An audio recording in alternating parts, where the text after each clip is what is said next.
Well, good morning everybody. Welcome to another Sunday morning show.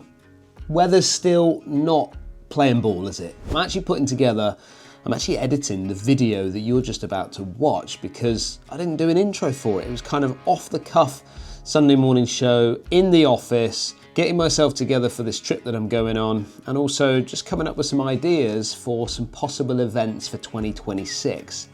So with that in mind, let's send you over to the office and let's start making a plan. Decisions, Joe. Decisions. Yeah, so 4 venues. I mean, I love St Mellion, as we all know, but I think the problem with St Mellion is it's such a tough golf course that I feel like maybe some of the people would be a little bit disappointed. But then again, it's only just over the bridge, isn't it? So it's into Cornwall. People don't have to trek right the way down from upcountry down and then further into Cornwall, which kind of writes off, in my mind, it writes off your Perranporth, it writes off your St Enodox, it writes off your Trevose, because I'm pretty sure we tried to get a Trevose one going before with the bus tour, and we really struggled with that. You want to go back to Bovey Castle? Yeah, I think Bovey Castle's really quite unique. It's a great golf course. You've got the Manor House as well, which is really unique, set in obviously Dartmoor, and I think that did really well last year as well. So I think it's a good one to bring into this year as well. Castle Combe. There's the Manor House at Castle Combe. That's where I did my first ever YouTube video with Crossfield there. Oh yeah, I do remember watching that video once. And they have actually, the agency, Azalea, they've reached out to me a few times about playing a brother v brother up there, or even a family thing up there. Oh yeah? That could be a great one. And then I really want to get a nice heathland course in the Surrey area. I phoned up this morning, the New Zealand club, because I've been there once, and it's very private. It's a 2-year waiting list for that. Oh wow, really, that long? And then possibly then closer to home, instead of like Surrey, we could look at somewhere like Parkstone or even Remedy Oak. Remedy Oak could be a really good one because that feels a bit more private, and you've also got Broadstone there as well, which are all 3 amazing golf courses. So maybe I'll just put Dorset. Yeah, I've heard some really good things about Remedy Oak, and also Dorset. I think it's quite a central location for everyone to get to. So what are we going to call it? Locker Room Golf Tour? Yeah. That's exactly what we're going to call it. Locker Room Golf Tour. It's kind of like the next bit on from the bus tour, really, but it's linked in under that one umbrella with like what we did down at Bovey Castle, basically. That's what we did. Right. Just wanted to share with you, got some exciting new things going on because I've had a delivery. These are prizes and things for our trip. I thought I was already a week ahead. I know I should already be there by now, but talk to you a lot about the fact that I've got this sun mounting glider bag, which is superb and one of which I really enjoy using. However, for me personally, when I'm going on big trips like we're doing on this particular trip, everything gets quite heavy.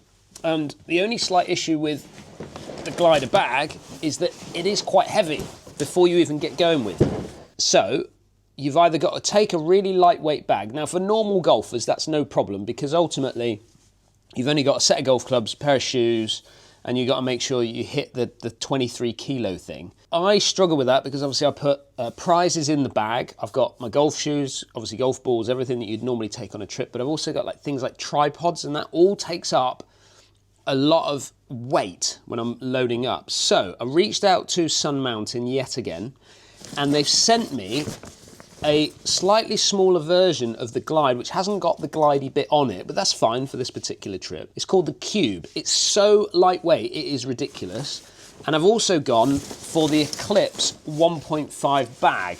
Now this is the super duper lightweight one, really, really small. So for this particular trip, I've gone for these 2 as the combo because hopefully it's going to save a lot. Well, it's going to save an awful lot of weight, and then I can get all the prizes and shirts and everything else that we're taking with us along with my tripods. So cue bag reorganisation.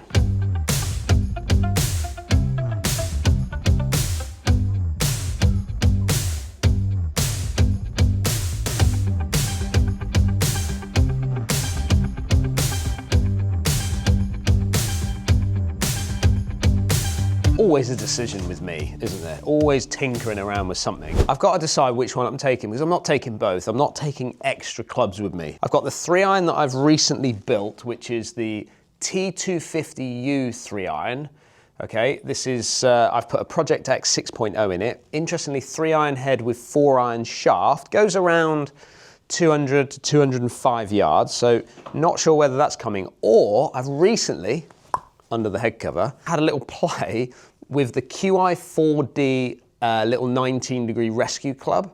I don't know why, I just put it down for the first time and just thought, oh my goodness, this is absolutely fantastic looking club. Joe the Pro set me up with a little prototype KBS 105 extra stiff shafted thing in another club. I took it out of that club and I put it into the loft sleeve thing. The problem I had is when I put it in, obviously there used to be a ferrule that would sit a little bit back from the actual edge here. But when it went into this particular loft sleeve thing, I had an issue because it was just a bit worn where it had been scuffed a little bit. So I then decided to tip it slightly, which then makes it slightly shorter in its length, which is similar to kind of 4-iron length. But I've de-lofted it to get the yardage out of it. So I've kind of got it going about the same yardage as that particular one. So I thought, well, why don't we just pop it in the bag and see how it performs when we get to Portugal. Well, hello everybody and welcome back to the channel. In today's video, we're going to be taking a closer look at what is in my golf bag leading into the 2026 season. This bag is subject to change at some point, maybe. It's all happening here, look. We're gonna set up for a video, and I feel like you guys need to have a little look behind the scenes of what kind of goes on. As Joe looks, setting us all up. There is lights, camera, and there's gonna be some action in just a moment. Joseph, what are we doing? We're filming a what's in the bag, so that's very exciting. I think a lot of people are interested to see what spanners you've got in your bag. Run you through what we've actually got set up here. So we've got 2 cameras to capture 2 different angles. We've got the audio that's going to be set up on Dan. We have 2 lights just because we're indoor with just the lights that we've got in here. Everything would look a bit yellow. So we've got some box lights set up. If we come around here, so this is where Dan's going to be sitting. He's got his bag here. He's going to talk us through the clubs, and then what I'm going to do after we've finished recording the video is I'm going to take all of these clubs out of here, and what I'll do is just get all the B-roll. So everyone will basically be able to get a glimpse of what the clubs look like up close and personal. When I basically edit the video, we'll chuck that all over the top so everyone gets a good idea of what everything's looking like up close. So we're talking shafts, heads, everything like that. If you put the 3-iron head in with the 3-iron shaft, sometimes I can get it going a little bit too far, and then that runs into what I've got somewhere else in the bag as well. So then I'll take you over here, and this is where the magic really happens. So once we've got all the footage, I'll download it onto the computer, and then it's a case then of going through and editing everything on Final Cut Pro. As you can see, I've got a video up here. This is another one that's going to go out on the channel, but I'll then start editing, and we've got all sorts of cool things going on in here. And then yeah, once it's done, you guys get to see it on YouTube. Whilst I've got Joe here, oh, that's Thomas turning up in the steam train. But whilst I've got Joe here sat in his little corner here, can you see just below us here all these golf clubs that are kind of working around Joe's desk right there? Joe, what is going on with all these golf clubs? I think you're a bit obsessed now. So yeah, this is my little cave. So I started kind of like a little side hustle a year or so ago. I've always loved equipment and loved buying and selling golf clubs. So I thought, why not make it into a little bit of a business, a little bit of extra cash, I guess. So I go online, buy clubs, and basically resell them. I do have an Instagram page, and most of my stuff I sell on eBay. So yeah, if you're looking for any clubs this season, go check the Golf Loft out. And I just showed you a couple of Cleveland wedges there, but you've actually got some pretty, like, it's just not just normal golf kit. I know some of it is normal golf kit, and these boxes arrive in the office and Joe's opening them up, and sometimes he'll use them, sometimes they'll go in his bag, sometimes they won't. But there's a few little products, isn't there? Like, these are sneaky ones that even I don't get to see, because a lot of these companies, they make special edition options which are very expensive. They're not going to send them out generally to people like me to test out. But Joe manages to get his hands on either some tour truck stuff or special edition stuff. Yeah, so you're absolutely right. So this is actually a 3-wood that I used to have in the bag. It's actually, I've got a QI10 head cover on there, but it's actually a Sim Max head, which I'll do a quick reveal of. So this one is a Sim Max, but the interesting thing about this one is the shaft that's in it is an aftermarket shaft. So it's a Diamana ZF70TX, which I think RRP they're about 350 to 400 pounds. So yeah, I picked this one up originally for myself, but I just didn't get on with it. But it's a lovely club. I just need a little bit more loft in my 3-wood. TaylorMade My Stealth 2. So this one, as you can see, has a custom paint job on it. So it's got a black crown with a white surround, and it's also got the custom, like a dark blue, royal blue face on it. And this one, interestingly enough, for all you kind of golf nerds out there, this is the face that Scotty Scheffler still uses. So he uses this face in his QI10. So yeah, this is quite a cool one. It's quite a low spin, so if you've got a lot of club head speed, this will work well. But yeah, just another cool product there. D8, what are you doing in there? Well, Joe, I am having a bit of a clear out in here. Well, in fact, I'm tidying some bits up, and I have come across my old certificates. Look. So this is me when I was general manager at the golf club, and I went and did the general manager role, or golf club management GCMA thing, and then that's my PGA certificate. Look.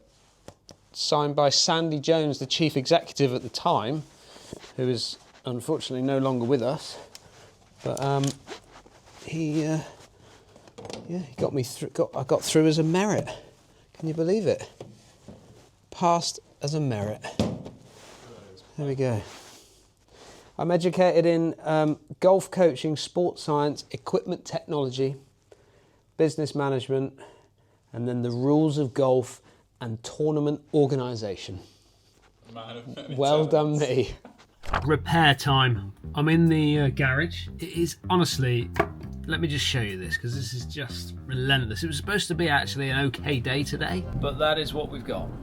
Absolutely just, I don't even think it's rain, I think it's just low cloud. But that does give us an opportunity to put together a little bit of a repair. Now, I have been sent through the Zero Taper Putter Grip by Golf Pride. This is, you may have seen, I've done some reverse taper stuff in the past. I've actually used it on my own putter, but this one, dead flat down, obviously down the front, and where you had kind of like the rippling effect on the previous one, this one we've not got that. So I'm gonna put it on a little spider putter to take it out for the test. This is the medium version. Spider putter because I honestly don't have another Scotty Cameron to put it on, so we're going to put it onto the spider putter and see how it actually goes. But I've got a little tip which is quite cool when it comes to putting putter grips on to get them absolutely dead square. And that tip will come at the end when we come to actually lining this thing up and make sure it's absolutely spot on. This one in particular is the Tour X, the X3. Which is quite nice. Got a little bit of a black shaft in there. This one, yeah, it's just quite a tidy looking putter, to be honest. I like the little neck on it because it gives you a little bit more face rotation. So as you pull on the putter, tend to get a little bit more of an opening at the face, which is really good for someone like me, especially who has struggled in the past with the face balance putters. But whenever I'm lining these things up, it's always good to make sure you get it as lined up as best as you possibly can before you even start to bring the putter grip into it. So I always try and line it up with the wall right in front of me there, so I've got a little bit of a gauge there. So once I've got my point, take it straight down through. Stanley knife, cut the end. Keep it nice and smooth all the way through. This is satisfying.